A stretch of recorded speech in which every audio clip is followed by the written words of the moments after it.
یہ جنگل کی کہانی ہے۔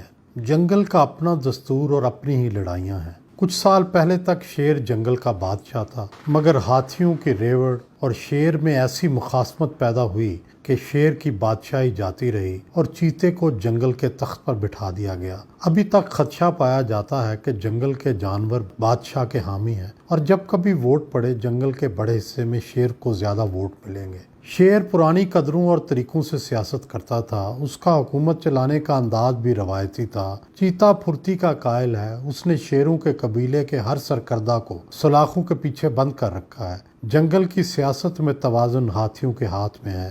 ہاتھی بڑے ریوڑ کی شکل میں رہتے ہیں، ان کی یاداشت تیز ہے اور یہ سارے اپنے قبیلے کے سربراہ کے ڈسپلن کے پابند ہیں۔ شیر کو اقتدار سے نکالنا آسان نہ تھا، مگر ہاتھیوں کے گروہ نے شتر مرغ کو منصف بنا کر شیر کو آؤٹ کر دیا۔ ہاتھی چیتے کو اقتدار میں لے تو آئے ہیں، مگر 100% اس کے احکامات بھی نہیں مانتے۔ شیر بیمار ہوا تو ایک دوست بوڑھا ہاتھی اس کی مدد کو آیا اور اسے باہر علاج کے لیے بھجوا دیا۔ چیتا اب روز کہتا ہے کہ میرے ساتھ دھوکہ ہوا۔ شیر کو دھوکے سے قید سے نکال کر محفوظ مقام پر پہنچا دیا گیا۔ شیر پہلے تو خاموش رہا، مگر چیتے نے جب سے روزانہ شیر کو چیلنج کرنے اور واپس بلوانے کے بیان دینا شروع کیے ہیں، شیر اب بولنے لگا ہے، اور شیر جب بولے گا تو چھپر پھاڑ کر بولے گا۔ چیتا اور ہاتھی اتحاد ویسے تو مثالی ہے، لیکن اگر چیتے نے شیر کے علاج کے پیچھے محرکات کو جاننے کی کوشش کی تو ہاتھی ناراض ہو سکتا ہے۔ جنگل میں دریائے سندھ کے آخری حصے پر گوریلا حکومت قائم ہے۔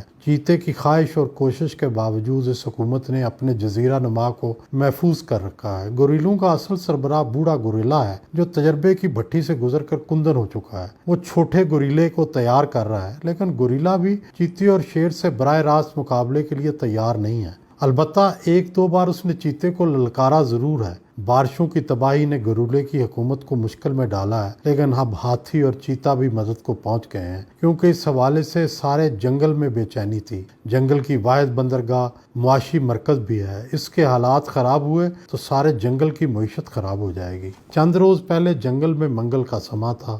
چیتا اپنی 2 سالہ کارکردگی جنگل کی عوام کے سامنے پیش کر رہا تھا۔ ہاتھی بھی سجے سجائے اور تمغے لگائے موجود تھے۔ شیروں کی نمائندگی شیر بادشاہ کو چھوڑنے والے ساتھی بھی کر رہے تھے۔ یہ شیروں کا فارورڈ بلاک ہے، جو اب چیتے کی حکومت کا حامی بن چکا ہے۔ 2 سالہ کارکردگی کی تفصیل بڑی متاثر کن تھی، مگر جنگل کی مخلوق مطمئن نہ ہوئی۔ ایک چالاک لومڑ نے تو چیتے بادشاہ سے یہ سوال بھی جڑ دیا کہ پہلے بادشاہ کے دور میں اناج عام ملتا تھا، اب کیا ہو گیا ہے؟ چیتے بادشاہ نے فوراً کہا، یہ سارا شیر کے مافیا کا کیا دھرا ہے۔ برسوں سے یہ مافیا راج کر رہا ہے اور اب بھی ہماری حکومت کو یہ مافیا چلنے نہیں دے رہا۔ اس پر خوشامدی کووں نے زور زور سے کائیں کائیں کر کے چیتے بادشاہ کی ہاں میں ہاں ملائی۔ جنگل کے جنگلی تجزیہ نگاروں کا خیال ہے کہ دسمبر تک چیتے اور شیر کی جنگ ٹھنڈی ٹھنڈی رہے گی، لیکن جب سے شیر کو واپس بلانے کے حوالے سے پیش رفت شروع ہوئی ہے، شیر نے بھی اپنی ڈوریں ہلانی شروع کر دی۔ پہلے شیر نے اپنی بیٹی کو باہر نکالا، اب شیر نے اپنے قائم مقام بھائی کو بھی بندرگاہ کی طرف روانہ کیا اور وہ وہاں گوریلے باپ بیٹے سے بھی ملا، مگر معاملہ نشستن گفتن برخاستن تک ہی محدود رہا۔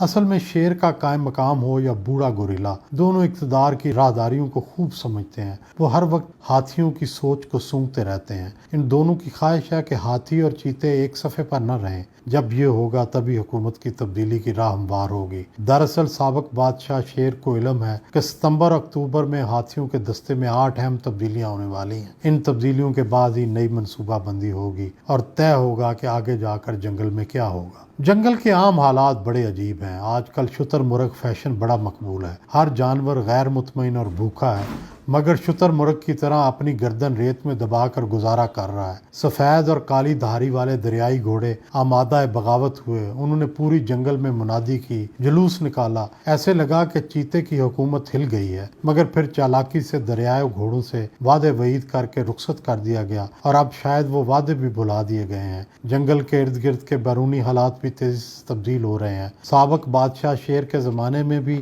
بیرونی حالات انگڑائی لے رہے تھے۔ اس زمانے سے لے کر اب تک فیصلوں کو ٹالا جا رہا ہے، مگر ایک وقت آئے گا کہ چیتے اور ہاتھی کو بیرونی دنیا کے بارے میں اپنی پالیسی وضع کرنی پڑے گی۔ سچ تو یہ ہے کہ ہمارا جنگل اس وقت بھنور میں ہے۔ افغانستان میں عالمی سطح پر بڑے فیصلے ہو رہے ہیں، ان فیصلوں میں ہم فریق ہوں یا نہ ہوں، ان فیصلوں کے اثرات میں ہم فریق ضرور ہوں گے۔ گزشتہ 41 سال سے ہم افغانستان سے آنے والے بارود اور لاشوں کو بھگت رہے ہیں۔ اب ایسا کچھ کرنا ہوگا کہ ہمارے جنگل میں امن رہے اور افغانستان میں جو بھی ہو وہ وہاں تک ہی محدود رہے۔ جنگل کی بادشاہی عجب شے ہے، جو بھی بادشاہ بنتا ہے وہ ماضی سے سبق نہیں سیکھتا۔ تاریخ یہ سبق سکھاتی ہے کہ نہ کوئی شیر ہمیشہ سلامت رہتا ہے اور نہ کوئی چیتا ہمیشہ برسر اقتدار رہے گا۔ جنگل اور اس کی مخلوق کا بھلا کرنے والے چاہے اقتدار سے رخصت بھی ہو جائے، اس کا نام زندہ رہتا ہے۔ بقول چیتے کے وہ ایک طویل جدوجہد کے بعد آیا ہے۔ ضرورت اس بات کی ہے کہ وہ اپنے گرد ماہرین اور سیاستدانوں کی ایسی ٹیم رکھے جو اس کو ترجیحات کے بارے میں صحیح مشورے دے۔ فی الحال کوئی میگا کرپشن کیس نہیں ہوا تو کوئی میگا پروجیکٹ بھی سامنے نہیں آیا۔ جنگل کی بادشاہی جاتے دیر نہیں لگتی، وقت ضائع نہ کریں۔